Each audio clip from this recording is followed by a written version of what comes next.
In the several months that I had shared the Baker Street lodgings with Sherlock Holmes, I was consistently amazed by the indefatigable energy he poured into his never-ending war on crime. But my physician's eye could see the strain that perhaps another wouldn't have noticed. Thus it was one morning that I prevailed upon him to join me for a day in the country. All seemed tranquil at first, but I was to learn, as I did in later years, that when Sherlock Holmes did not seek trouble, it often sought him.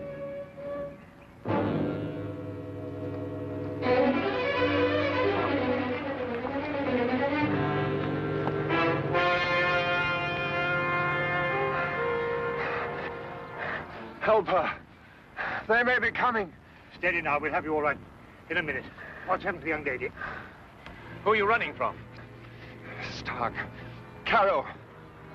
They tried to kill me. Out now, Holmes. Perhaps we'd better get them to London, eh? My very thought. The young lady is uninjured, but she's suffering from a deep state of shock. Right. Come along. Oh.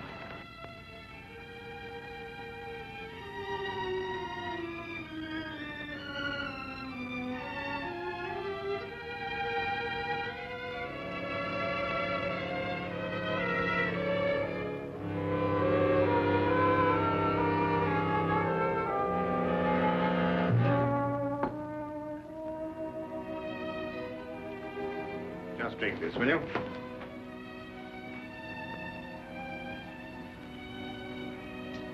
Better now? Much, thank you, sir. Will she be all right, Doctor? Oh, yes, I think so. Twice last night she saved my life. Who is she? I don't know. We only met last night. I'm afraid she's mute. What, deaf mute? No, she hears and understands perfectly. How did you meet her? Well, it all started yesterday afternoon. Seems an eternity since then. I was in my office, facing the realities of my professional situation. I suppose that everyone finds his first venture into independent business to be a dreary experience. After a year of it, I'd about decided to admit failure and seek employment with some recognized firm. It was at that point that I received a client. Mr. Hatherley? His name was Colonel Lysander Stark. Had I known then what horror he was bringing into my life, I would have strangled him right then and there. Frankly, Mr. Hatherley, the commission I have come here to offer you deals with a matter of extreme secrecy. I have gone to some lengths to acquaint myself with both your professional and your personal qualifications. Personal qualifications, sir? Yes. I know you to be an efficient hydraulic engineer, but also that you are a bachelor, an orphan, and that you reside here alone in London. Why, that's very true, but I'm afraid I don't understand. You shall when I explain the assignment. Do I have your word that our conversation will go no further than this room? Of course, sir. I shall respect your confidence. Excellent. Well, then. Does £50 for a night's work appeal to you? £50? I note by your expression that you suspect some illegality. Let me set your mind at rest on that score. Exactly what do you want me to do? To repair a hydraulic press, Mr. Hatherley. A rather large hydraulic press. Well, that hardly seems unusual.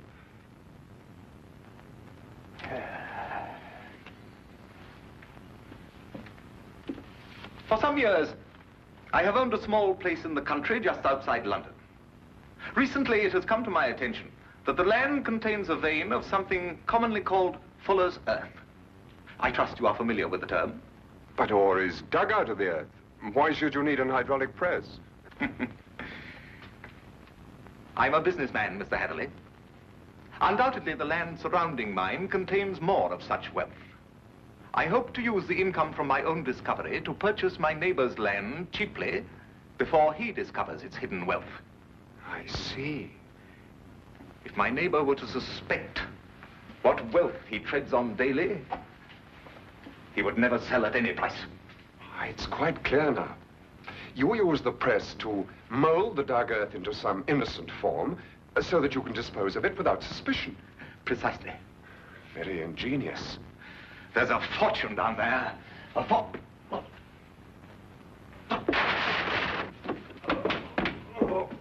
Is anything wrong? What is it, Colonel Stark? Can I get you something?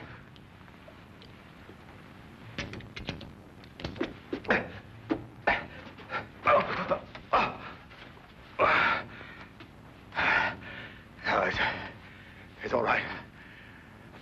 My heart. I oughtn't to get too excited.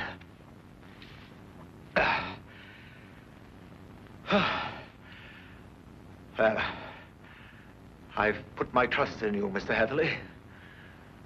Do you accept the commission? When do I begin, sir? I promised to meet him that night. Last night, at Ayford Station. The time he suggested was quite late, 11:30. But he insisted that it would be less conspicuous. I freely admit that the money kept me from exercising a more natural curiosity at such bizarre proceedings. One point, sir. When we encountered you, admittedly you were in a highly nervous state, but you kept repeating that they were after you. Did this man Stark have a confederate? Yes, a foreigner, a man named Carrow. I was to meet him later that night. Go on. Last night I boarded the train to Ayford and arrived there a little past 11 as ordered. And Colonel Stark was waiting? He was. We drove for almost an hour, and then we stopped suddenly, and he almost pulled me into a darkened house. Stark muttered under his breath as he fumbled to strike a match, but suddenly a light appeared at the top of the stairs.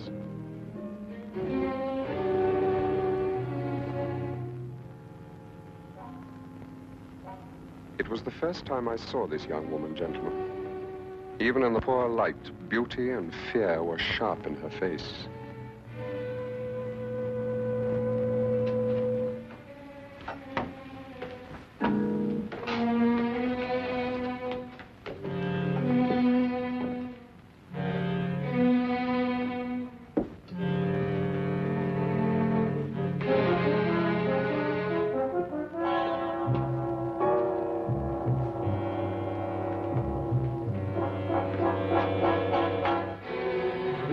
Is our housekeeper. How do you do, miss? She cannot answer you, I'm afraid. She is quite mute. I forgot to tell you that I have a colleague, Monsieur Carroll, brilliant mineralogist. I'll fetch him for you, if you'll excuse me for a moment. By all means.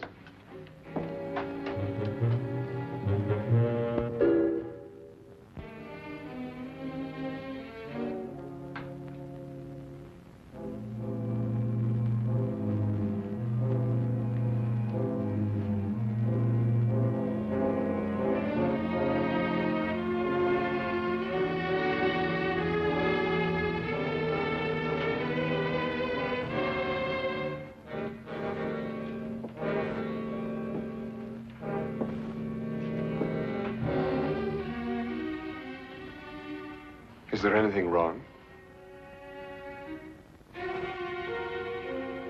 You want me to leave? Why? Are you trying to warn me against Colonel Stark?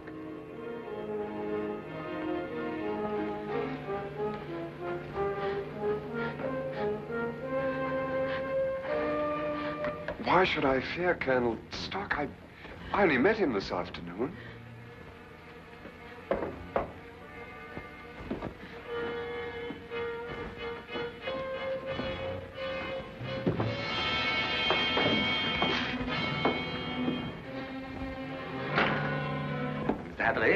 I'd like you to meet my friend and associate, Monsieur Carroll.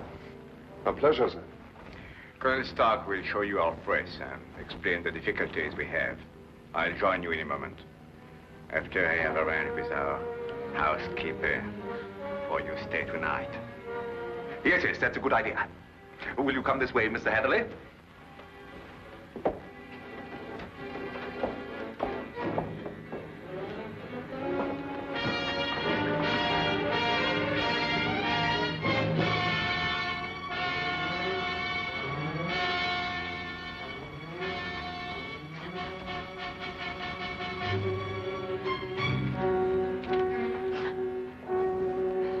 I thought you have learned better, my dear.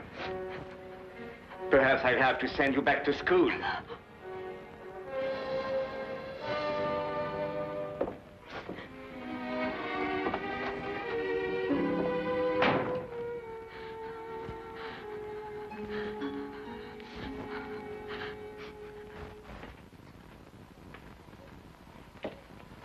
Yes, in principle, this is the standard hydraulic press.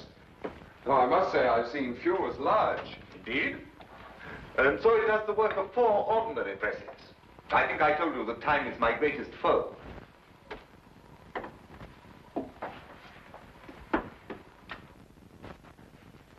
Would you bring more light, please?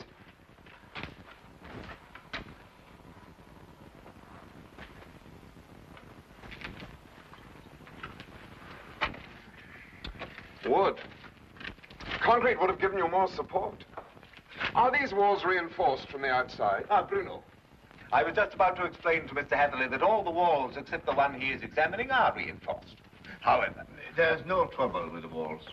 It's in the machinery. You'll hear it. Good. Just wanted to check up first.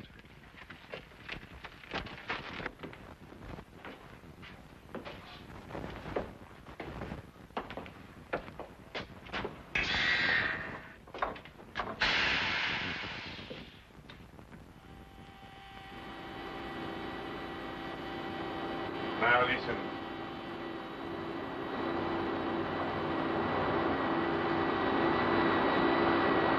Know what it is? One of the cylinders is leaking fluid, cutting down your power. Turn it off and we'll have a look at the driving rods.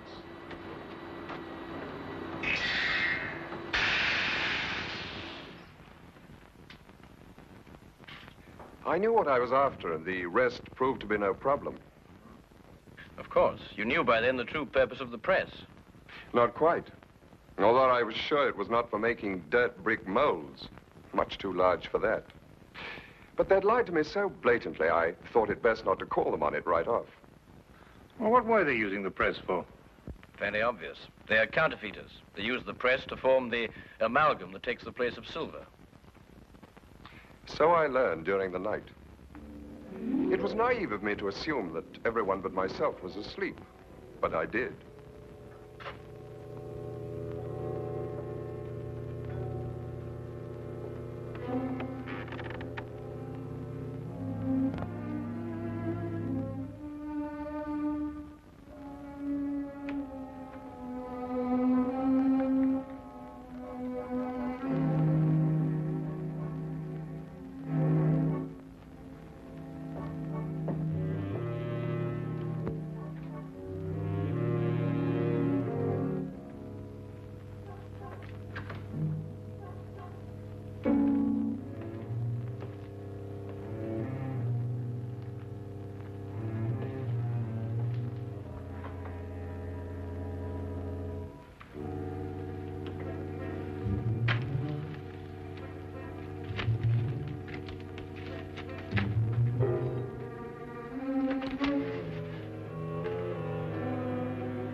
It's amalgam, Mr. Hatherley.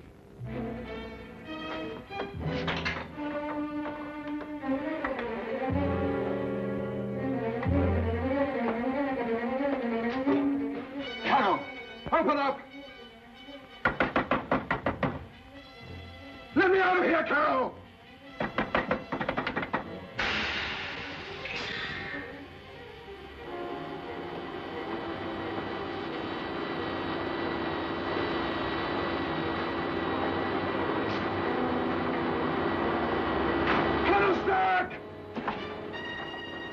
No one knew better than myself what that sound meant.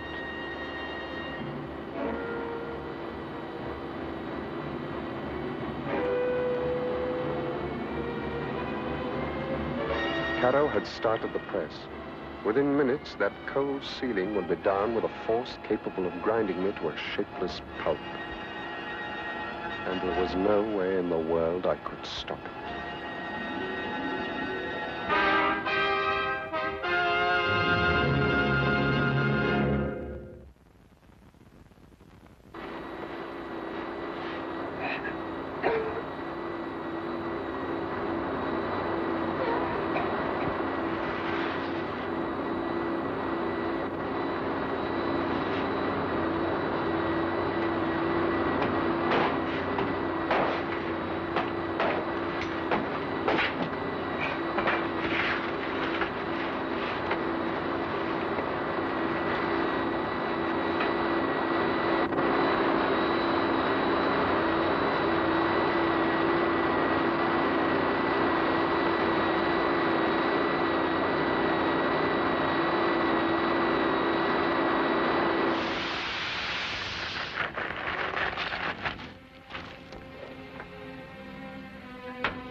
will come with me.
What is this?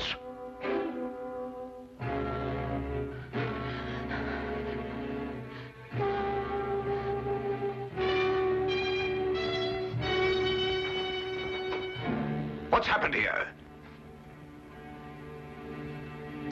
Bruno!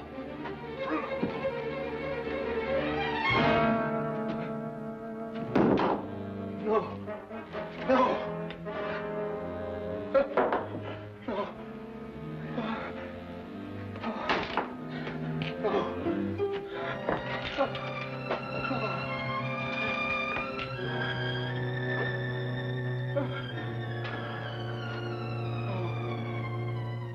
That's almost the last lucid recollection I have. I remember carrying her outside and plunging ahead into the darkness. Then you have no memory of going through the woods? Almost none. The next thing I remember, you and Dr. Watson were bending over me. Are you all right? She screamed, did you hear her? Yes, quite clearly. Please, don't let them send me back. I can't bear it. There now. Brandy, Holmes, will you? There. That's right.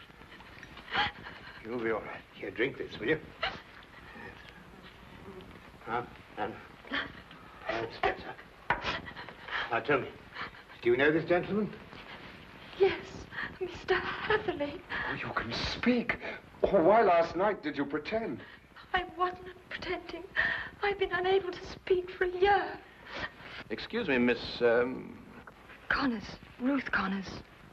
Miss Connors. I gather that the events of last night gave you a shock, rather like a shock you received a year ago. Yes.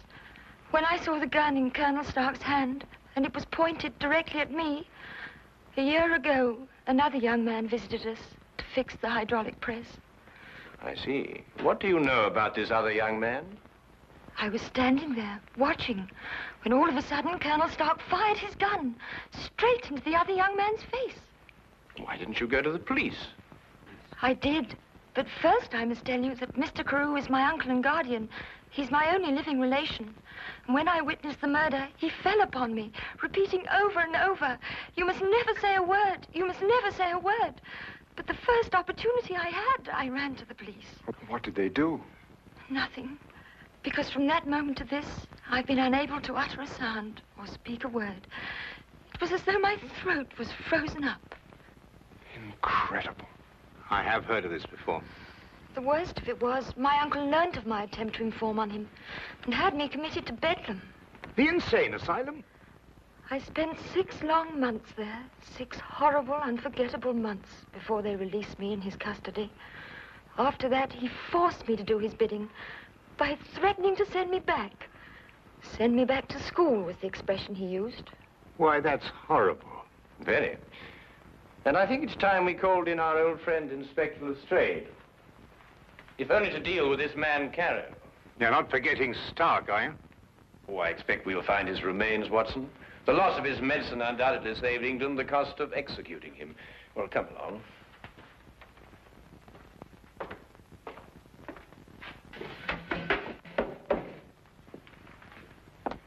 Now that young Mr. Heatherley tells us about neglecting the candle while he made his escape, I can place the blame for the fire. You sure it was Colonel Lysander Stark whose remains you found here? No doubt. Several articles of authentic identification, no doubt. Anything else? No, Inspector. Sorry. All right, thank you, Constable. Now where's Holmes got himself to? He just went down to the station. He said he'd be back in a minute. Look here, if Holmes thinks he can do... I'm sorry to keep you all waiting. Well, everything's settled, Lestrade? About as settled as it's likely to be. Stark's dead. Carter's escaped. The only thing now is to go back to London and put out an alarm for him. Oh, dear. Well, tell me, what about the money? What money? Well, you know, the money they were making, the counterfeit. Have you found any? Well, no. Oh, I suppose Carter took it with him. Well, a man would have to be pretty desperate indeed to even bother with real money, let alone counterfeit. What are you suggesting, Holmes? Miss Connors, the only carriage used here is the carriage that Mr. Heatherley rode in. Is that right? Why, yes, I think so. I see. And that carriage has been in the livery stable since last night. Thanks to an obliging constable, I found one of Mr. Carrer's footprints. But there was no trail of similar prints leading away from the house. Mark you, I didn't imagine that he would try and make his escape on foot. How did he get away, then? He didn't, my dear fellow. He's still in this house, hiding somewhere. What?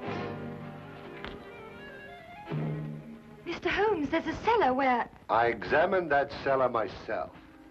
No, I mean the special cave they dug under the house to hide the money. And there must be an entrance from the house itself. Well, I wasn't permitted to know exactly where, but I'm sure it was in this room somewhere. Thank you. Well, let's try and see, shall we? I beg your pardon.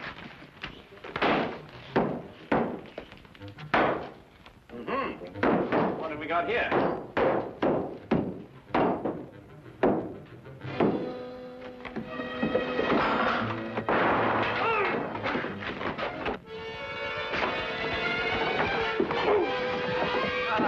Very neat, Watson. Oh, there wasn't anything to it. Now then, what have we got here? Oh, just nicked me, Doctor. Nothing serious. Well, we'll have a look at it anyway. Hold on. Some of you may lend a hand in here. That's that. I don't believe you'll have any more trouble with Mr. Carew. This has been a nasty business all round. I've lost my £50 fee, been roughed up, but it could have been worse, I suppose. A good deal worse, my friend. For example, I believe this is yours. Mine. Yes. What is it? Your shoe, I believe. I recovered it from the press. Yes, it makes one think, doesn't it? Well, Watson, you were quite right. A day in the country can be quite relaxing.